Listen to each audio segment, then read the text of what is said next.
William John Warner, also known as Count Louis Amon, was an eccentric Irish astrologer and occult figure of the early 20th century.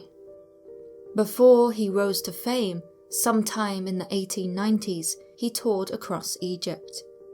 During his travels, he met with a sheikh who was infirmed with malaria. As Warner had acquired some expertise in medicine, he was able to cure him. Whilst the sheikh recovered, he and Warner became close friends. It was upon learning of Warner's interest in the occult that the sheikh thought of the perfect reward to give him for having cured his malaria: a mummified hand.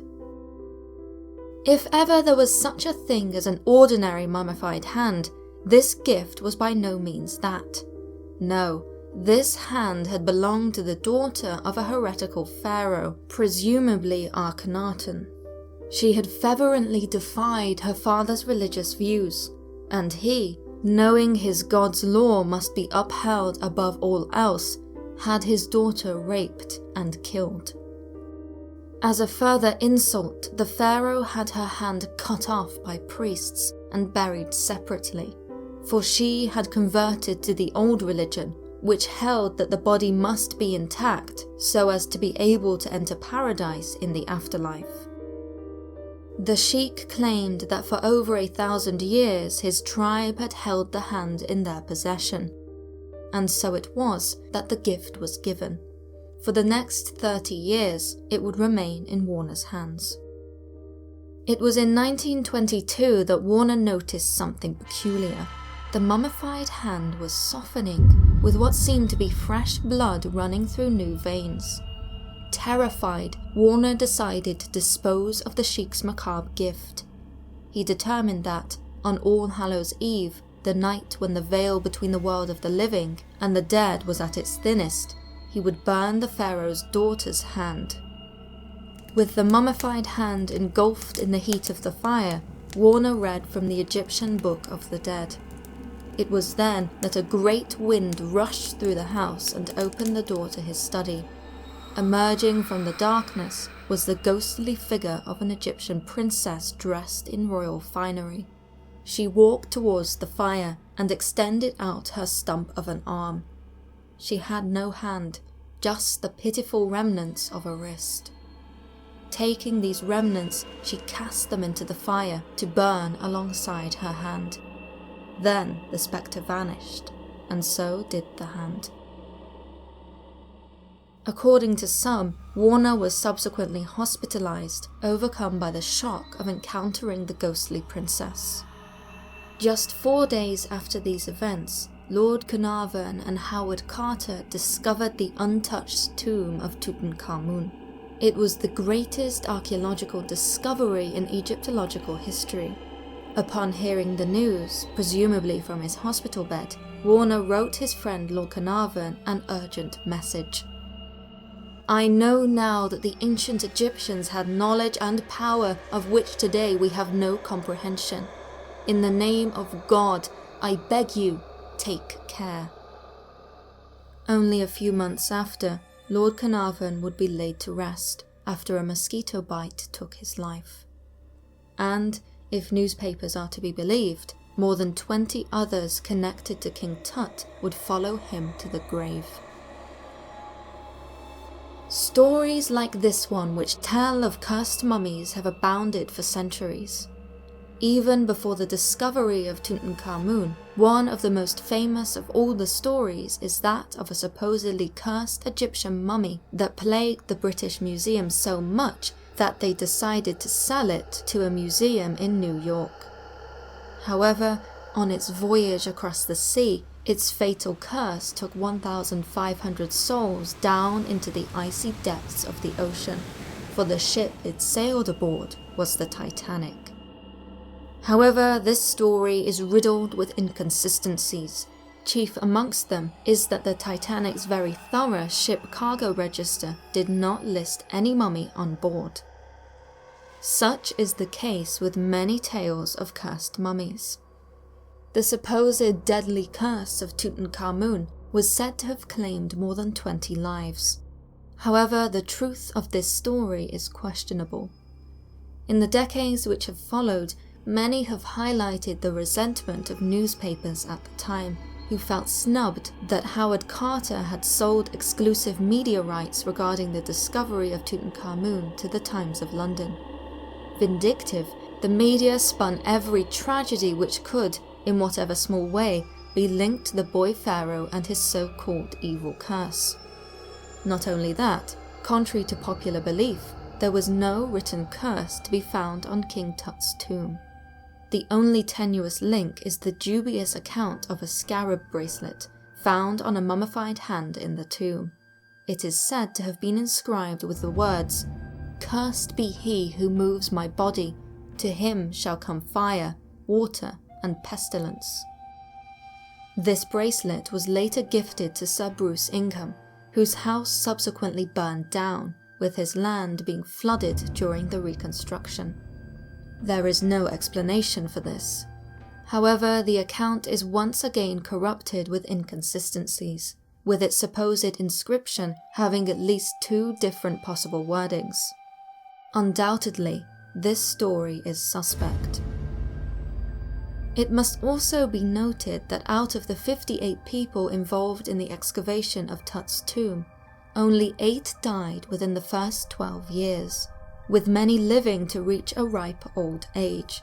Carter himself, the lead archaeologist of the excavation, did not die until 17 years later at the age of 64. Therefore, there is much evidence to indicate that the curse of the mummies is nothing but an urban legend, concocted by sensationally driven media outlets. Furthermore, it has even been suggested that Carter himself helped fuel the flames of the supposed curse, in order to make sure people stayed away from the excavation. That being said, there have been numerous reports of people falling ill whilst in possession of a mummy, or after having entered a mummy's tomb. Usually, such illnesses are defined by respiratory problems. In 1955, Dr. Jeffrey Dean from South Africa suggested that the supposed curse of the pharaohs could be attributed to a particularly deadly fungus that is known to grow in bat guano and can cause a potentially fatal disease called cave sickness. Indeed, in the case of King Tut's tomb, bats were reportedly seen in the area, and, as the tomb was only protected by an iron gate, these same bats could have flown in and defecated over the treasures. However, the presence of bat guano was not something that was reported by Howard Carter at the time. Cave sickness is not the only possible explanation. During the process of mummification, toxic substances could have been used. Thus, there is the possibility that the pharaoh's sarcophagi contained formaldehyde, hydrogen sulfide, and ammonia gas, all of which attack the lungs. This is definitively known to have been the case when 12 scientists excavated the tomb of King Casimir IV in a cave in Poland in 1973. 10 of the 12 scientists subsequently died. When one of the survivors tested some of the samples from the cave, they found a deadly fungus. Whilst fungi and poisonous gases may account for some of the instances of supposed curses, there is much more to this phenomenon. Undeniably, there is something about pharaohs' tombs which captures one's imagination. These places of burial were regarded as sacrosanct. Indeed, it was extremely rare for a pharaoh's tomb to be violated during the reign of a successor. Regardless of potential political motivations, there was an unspoken agreement that every pharaoh recognized the need to respect their predecessor's grave in order that theirs would be honored with the same respect. After all, a tomb was not merely a place to store a corpse. Rather, it would serve as the eternal home for one's soul. It is no wonder then that so many pharaohs obsessed over what would be their more permanent home. Life, by comparison, being but a short chapter in eternity. Yet, life does go on.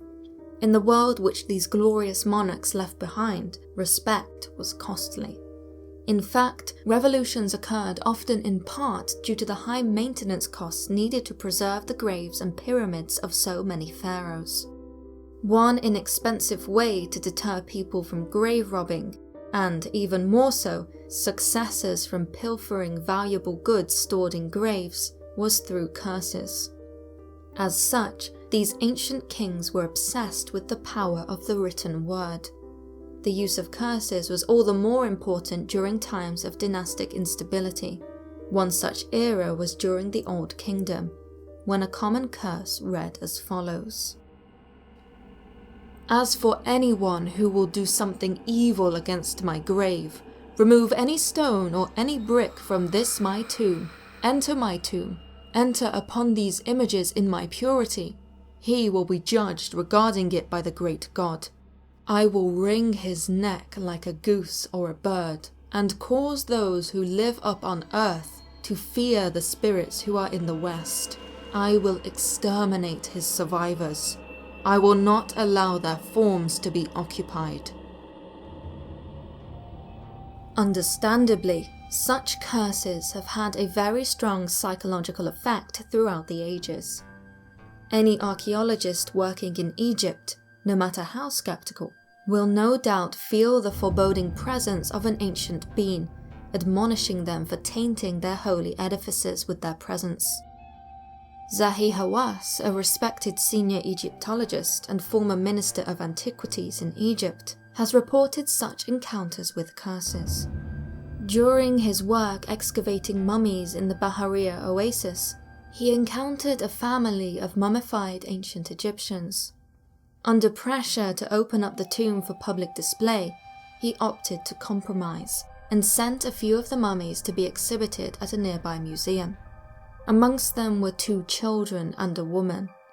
He has reported that, for many nights afterwards, he would see these 2 children wrapped in the fresh linen which he had given them, following him in his sleep everywhere he went. The woman even crept into his dreams, pleading with him to do something. These experiences culminated in something akin to a night terror attack, during which Hawass claims one of the little girls stretched her arms to wring his neck. He has reported that, even after he woke up, he had trouble breathing, almost as though the little girl's hands were still clamped tightly around his throat. Unsettled, he reunited the child mummies with the mummy of their father at the museum. This ceased all nightmares. This is certainly a remarkable tale, especially when one considers that it comes from a highly respected senior archaeologist. Upon relating the curse of the mummy, Hawass has another account to relate. Far from always inflicting torment, it is suggested that the power of the ancient Egyptians can have positive effects also. This story involves Mahmoud Saleh, a young man who Hawass met at the age of 12 after the boy's father had asked to meet with him. He has recounted how the boy was obsessed with Egyptology and knew everything about him and his work. He even states that Mahmoud had taught himself how to read and write hieroglyphics. The father told him that all this began at the age of 5. Mahmoud had been a very sick child. His parents took him to every doctor and specialist in the region, to no avail. In desperation, the family had consulted a psychic, who said that they should take the child on more outings. Mahmoud and his parents visited the zoo, the pyramids, and eventually the Cairo Museum. There, the boy had stared into the eyes of the mummy Ahmose, the great pharaoh who had expelled the Hyksos dynasty from Egypt. After a while, the boy started screaming, falling to the floor in hysterics. When he recovered from his fit, he was cured of his illness. Afterwards, he became suddenly and obsessively fascinated with ancient Egypt. Thus, it could be the case that some mysterious force dwells amongst the tombs of ancient Egyptians. However, it is probably not the kind that would be featured on the dramatic set of a Hollywood movie. Rather than plague throngs of innocents with maledictions and illness, this force, for lack of a better word, is a spiritual one. a force that comes from a sophisticated civilization which comprised a complex belief system. Many people lived their lives always looking toward death and the afterlife. Indeed, the concept of eternity is often forgotten in the more sensational accounts of the mummy's curse. Rather than strike the living with pain and suffering, words found in pharaohs' tombs are often imbued with a desire to make one's name live on forever. After all, in the words of the Egyptologist Salima Ikram, the whole point of an afterlife is to be remembered. This is most certainly the case for Tutankhamun. Although his name was erased from the state record of kings by his vindictive successors, the boy king's legacy has entered eternity, becoming by far the most famous of all the pharaohs of Egypt in modern times. Thank you for watching. If you enjoyed this video, please leave a like to let me know. And if you have not done so already, be sure to subscribe for more of the paranormal.